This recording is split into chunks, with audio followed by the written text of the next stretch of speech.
breaking news. Two teenage brothers are now in custody for the murder of Autumn Pasquale.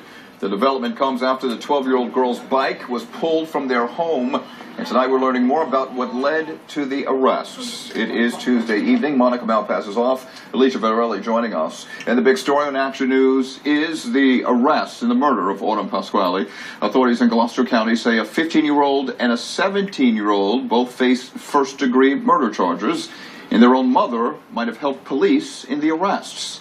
Action News is live with team coverage tonight. Reporters Annie McCormick and David Henry, both in Clayton, New Jersey. But let's start with David, who was at a news conference by Gloucester County investigators, which wrapped up a short time ago. David. Well, it was apparently the ending everyone feared. Autumn Pasquale was not killed by a stranger. Instead, she knew her killers. They turned out to be a pair of teenage brothers who live less than a mile from her house. Today, we mourn the loss of a young girl named Autumn Pasquale, whose life was tragically cut short before it really began. Around 10:30 last night, police were led to a blue recycling bin like this one. It was in front of a house on the 300 block of East Clayton Avenue. Inside, they found the lifeless body of 12-year-old Autumn Pasquale. She was last seen riding off from her house Saturday afternoon on her white BMX bicycle. Police found the bicycle in a house next door to where the body was found. A chill ran through a crowd of onlookers as the bicycle was carried from the house. Two boys who live in the house have been charged with killing Autumn. They are 17 and 15 years old.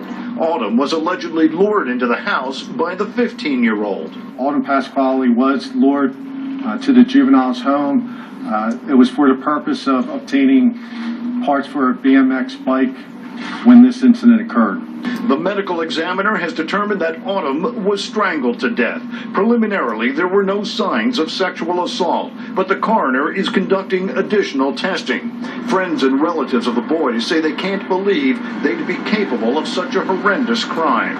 I've been with him since like Saturday, like homecoming started.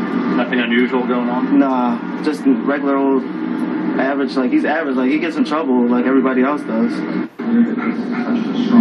Now, investigators say they got a break in the case when the mother of the boys called to say that she had found some disturbing postings on one of her son's Facebook page. That's when the police found the body in that recycling dumpster next door to the boys' house. Right now, the boys are not being revealed. Their names are not being revealed because they have not been charged as adults. That may change later, but until they are charged as adults, we are also withholding their names. Live in Clayton, New Jersey, David Henry, Channel 6 Action News. Alicia? All right, David, thank you. News of these arrests bringing some relief to the Clayton community that has been rocked by this killing. It has been an emotional day, to say the least, for Autumn's loved ones and classmates. Action News reporter Annie McCormick is live in Clayton with reaction to these arrests. Annie.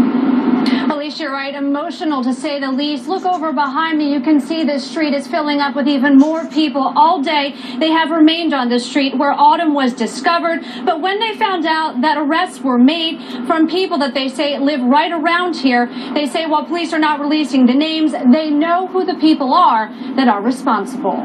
Yeah, I can't imagine them doing that. Like, they're young kids, you know, they shouldn't be worrying about killing a little child that's so innocent and didn't do nothing to them. It's very shocking, but like I had said, you know, it could have happened through, you know, bad childhood. You never know what can go through a child's head. Anger and shock that the abduction and murder now involve 3 boys from the same town. Right after the announcement of their arrest, the community expressed anger. Earlier today, fellow students said going to school was too much. You walked in and it was very upsetting and you just cried and didn't stop. As word spread last night into this morning that the body of 12-year-old Autumn Pasquale was discovered, fellow students at Clayton's middle and high schools, plus friends and even strangers, grieved all around the town of Clayton. Autumn's family today thanked everyone and remembered the bright, beautiful young girl. She was an angel here on earth, and she's an angel up in heaven.